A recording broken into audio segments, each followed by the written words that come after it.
were joking around on the phone. They came to my front door 30 minutes later with a transcript of our conversation and outlined were the questionable phrases that I had spoken.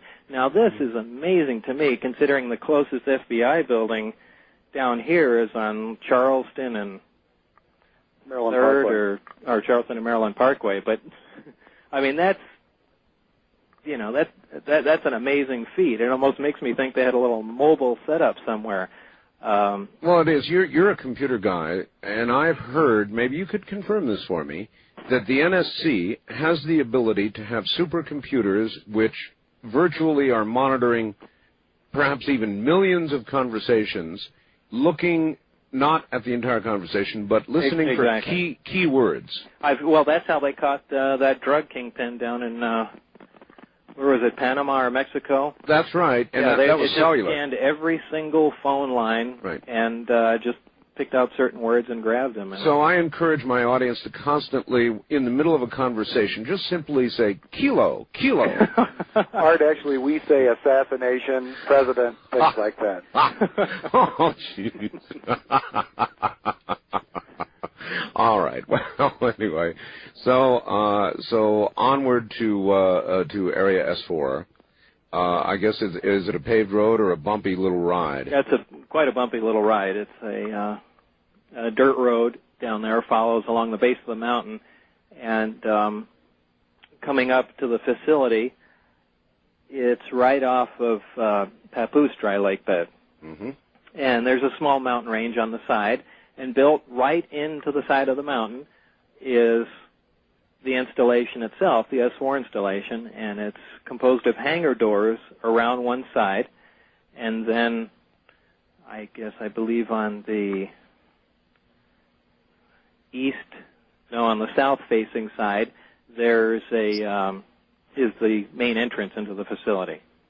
Were the windows on the bus darkened, or could you see out as you went? No, you could. The only place you could see out was the front. On the bus, most of the times I had gone down there was the driver, a security guard, and Dennis Mariani. The security guard almost always stood right up front, not sitting down, but holding that bar, which is right by the door on those buses. Sure. I don't know if it was in an effort to block my view out there or just to intimidate me and stare at me.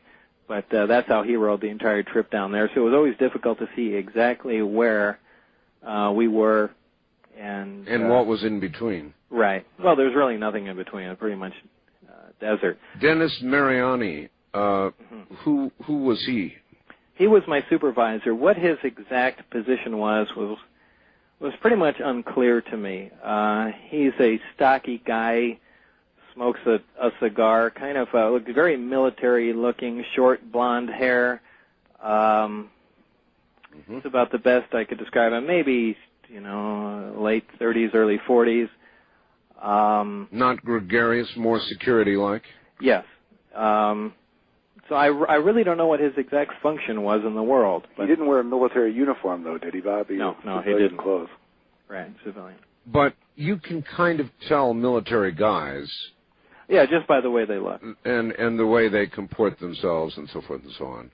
But, again, this is my guesstimation of what this guy was about. Was he your constant shadow? Was he with you all the time? For the most part, until I learned how things operated there. I guess I shouldn't jump ahead that far yet. Well, I might as well. For the most part, for science to progress anywhere, if you're doing any sort of research whatsoever, one of the things that is vital is free discussion, open and free discussion amongst the people that are working on the project. Okay, right. Well, obviously, it's how ideas are bounced off other people, and that was the only way things can progress. Wasn't that one of the main contentious points during the development of the atomic bomb in the Manhattan Project? Everything was compartmentalized, and the military just loves to do that. And the scientists just hate it because they want to bounce ideas off each other. Exactly. So you're saying, really, in 1989, that was still going on. Well, probably. Well, I don't know. How would I know how bad it was during the atomic age? But it was very oppressive. So much so that our job was very compartmentalized. Every aspect was split into groups of people. Groups of people are quite literally two people. You work on the buddy system. In other words, the only person I can talk to, the only person I can discuss anything with, the only person I can relate to is the one person who I work with. Any other aspect of the project, any other questions are simply not to be asked. So immediately you're interfering with your progress in that if whatever you're doing interacts with anything else anywhere, you've run into a block wall. You don't even really know if you're the first person to come down and be assigned this task, do you? Exactly. There in fact, could have been I was others told that I wasn't. Oh, really? Yeah. But, you really have no idea what's going on. And I'm sure if you found that, Part A connects to Part B, which we're not allowed to see, I'm sure there would be some way to gain some of that information, but... Bob, not only were you not the first person assigned that task, but this might be an interesting point to tell them why you were told you were hired. No, that's true. I was... actually, one of the questions I've always had is, why did they hire me? Certainly for this project, I would not be the most intelligent, the most resourceful person that they could possibly hire out of all the people at Los Alamos or anywhere else in the world for that matter. So I've always wondered exactly why they would have picked me. And so why then did they? I still don't know. I have always wondered this. I've ran a lot of things through my mind, different possible scenarios, and they really, none of them make any sense. Was it because Edward Teller just thought I was a nice guy and essentially juiced me into the position? It sounds, it sounds that way.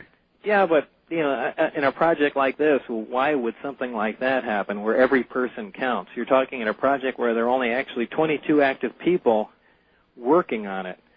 But when Teller speaks, the military listens. Yeah, that's true. But, I didn't know him well enough.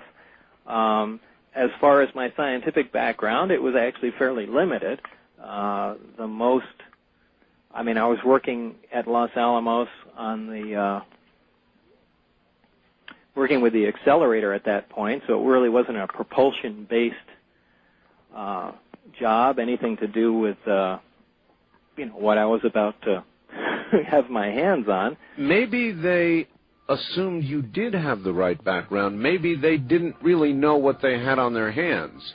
Well, one of the... I tell you, we're coming up on a break, and we'll pick up on this point when we get back. Everybody relax. It'll be a good one.